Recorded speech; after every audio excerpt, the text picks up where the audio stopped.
Ao longo da nossa aula, nós estamos pensando em experiências de profissionais que estão atuando na linha de frente do enfrentamento à pandemia do coronavírus. Vocês viram um documentário chamado Na Linha de Frente, a reportagem em que uma auxiliar de limpeza que atua no hospital no contexto dessa pandemia conta sobre o dia a dia. E falando sobre essas experiências de trabalho, de pessoas que trabalham na saúde, nós também necessariamente falamos de experiências familiares.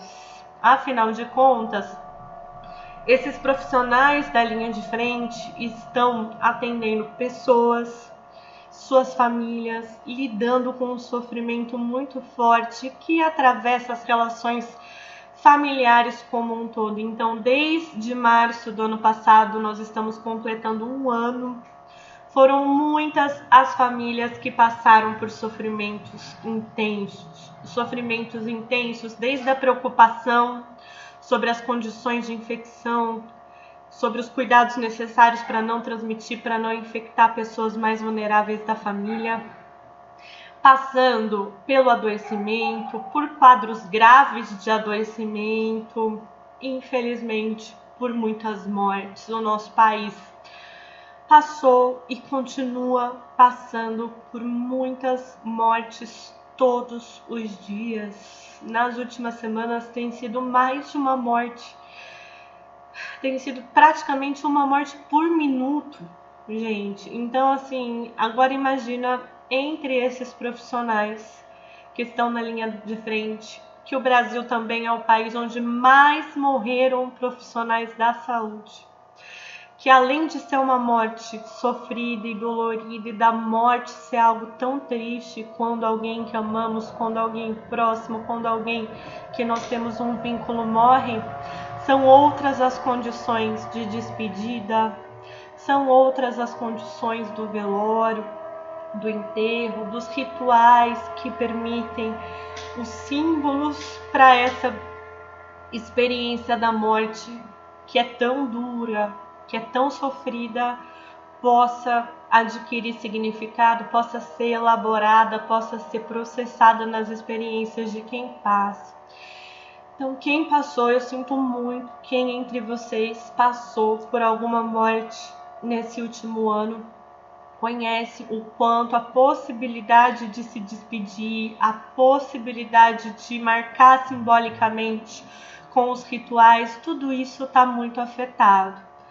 Agora imagina você ser um profissional que lida diretamente com isso e que lida com dar notícias muito tristes, muito duras para familiares à distância, por telefone, por mensagem, por chamada de vídeo. São pessoas que não podem estar perto, não podem estar junto com as pessoas amadas. Imagina ser você quem dá as notícias dessa morte e essas mortes continuam acontecendo. Como é passar por tudo isso e ser, além de profissional de saúde, alguém que também é mulher, que também é homem, que também é mãe, que também é pai, que também é filha, que também é filho, que também é irmã, que também é irmão, que também é neta, que também é neto, que também é amiga, é amigo, que também perde pessoas, tem medo de se infectar e transmitir para essas pessoas, que também, ao ver alguém sendo entubado, ao dar a notícia da morte de alguém, pode passar pela difícil situação de ver alguém próximo, algum familiar, sendo entubado e morrendo nessas mesmas condições, ou hoje aguardando um leito da UTI em condições de colapso, que não tem vagas nas UTIs. Imagina como é ser um profissional da linha de frente inserido nessas relações familiares, como é preciso pensar as relações familiares dos nossos profissionais de saúde hoje, as relações familiares de quem está na linha de frente, né? Aqui é uma notícia do início da pandemia, trazendo como a maior parte das pessoas da linha de frente são mulheres. A matéria diz assim: a luta contra o coronavírus tem rosto de mulher, elas são quase 85% no setor de enfermagem, e uma das entrevistadas diz: tenho muito orgulho das mulheres que atuam na saúde como eu, mas também tenho muito medo de contaminar meus familiares. Então imaginem quantas profissionais da saúde gestantes, quantas profissionais da saúde mães de recém-nascidos, de crianças pequenas, quantas profissionais da saúde que cuidam de suas mães, de seus pais, de familiares, quantos profissionais da saúde que em suas relações familiares também estão em situações muito intensas de medo, de preocupação, de tristeza, de dor, de perda para as pessoas que passaram por o luto de alguém amado.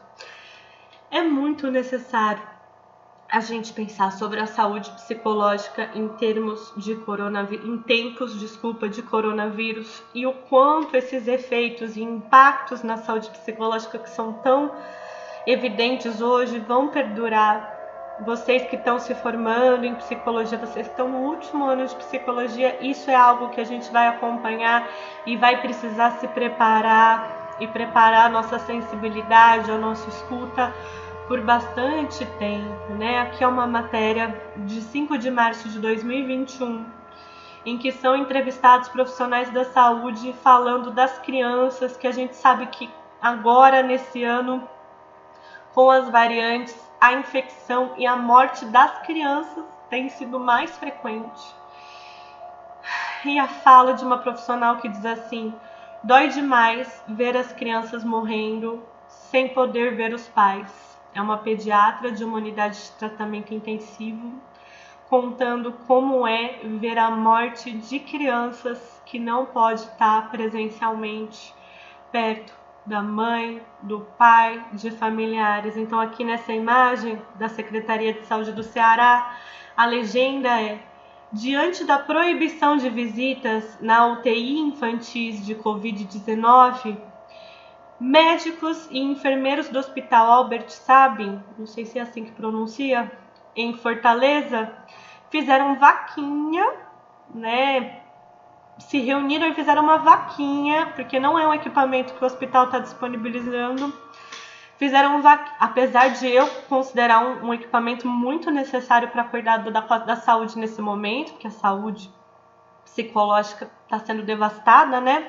Deixa eu voltar, porque eu acabei comentando e interrompendo. Ó, diante da proibição de visitas na UTI infantis de Covid-19, médicos e enfermeiros do Hospital Albert Sabin, em Fortaleza, fizeram vaquinha e compraram tablets para fazer chamadas em vídeo entre pais e crianças. Então imagina ver uma criança adoecida, ver uma criança num quadro grave de Covid e não poder conversar presencialmente com quem cuida dela, né?